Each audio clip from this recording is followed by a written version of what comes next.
Reels ചിത്രീകരിക്കാൻ കരടിയെ കൊണ്ട് ശീതളപാനീയം കുടിപ്പിച്ചിരിക്കുകയാണ് ഒരു വിരുദ്ധൻ. എന്തായാലും ചെയ്തതോ ചെയ്തു, അത് മാത്രമല്ല, ഇനി കേസിന് പിന്നാലെ നടക്കാം.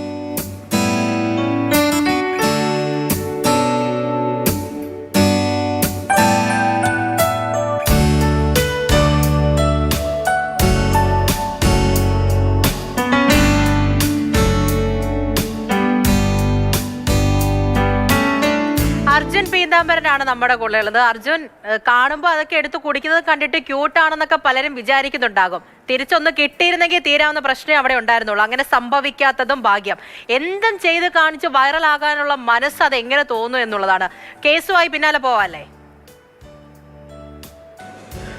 മൃഗശാലയിലൊക്കെ കുരങ്ങന്മാർക്ക് ഭക്ഷണം കൊടുക്കുന്നതിൽ പോലും എത്രത്തോളം നിയന്ത്രണം ഉണ്ടെന്ന് നമുക്കറിയാം. അത് പിന്നെ വന്ന് തട്ടിപ്പറിച്ചെടുക്കും, അത് പോട്ടേന്ന് വെക്കാം. ഇത് ഛത്തീസ്ഗഡിലെ കാംഗ്രയിലാണ്. അവിടെ ഒരു കരടി, ആ കരടിക്ക് ശീതളപാനീയം, ഒരു ജ്യൂസാണ് ഈ യുവാവ് കൊടുക്കുന്നത്. കരടി വന്നിരിക്കുന്നു, കരടിയുടെ മുന്നിലേക്ക് ഇയാൾ ഈ ജ്യൂസിൻ്റെ കുപ്പി അങ്ങ് വെച്ച് കൊടുക്കുകയാണ്.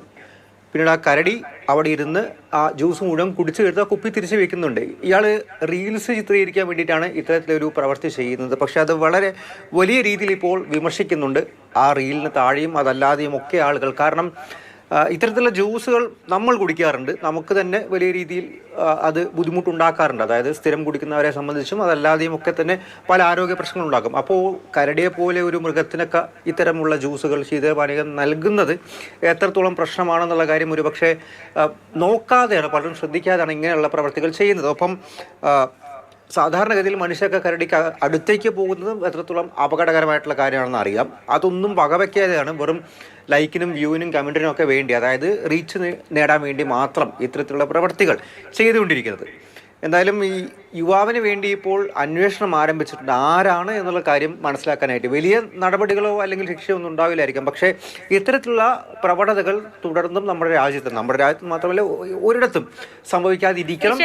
നമ്മളിപ്പോൾ ഈ യാത്രയൊക്കെ ഈ വനമേഖലയിലൂടെയൊക്കെ പോകുമ്പോഴായാലും അല്ലെങ്കിൽ മൃഗശാലയിൽ തന്നെ പോകുമ്പോഴായാലും അർജുൻ ആദ്യം പറഞ്ഞതുപോലെ തന്നെ ഈ മൃഗങ്ങൾക്കൊക്കെ ഭക്ഷണം ഒന്നും കൊടുക്കരുത് എന്ന് പ്രത്യേകം എഴുതി വെച്ചിട്ടുണ്ട്. കാരണം അത് എപ്പോഴാണ് അപകടം ഉണ്ടാകുന്നത്, നമ്മളെ ആക്രമിക്കുന്നത് എന്നൊന്നും പറയാൻ പറ്റത്തില്ല. അതുകൊണ്ടുകൂടിയാണ്.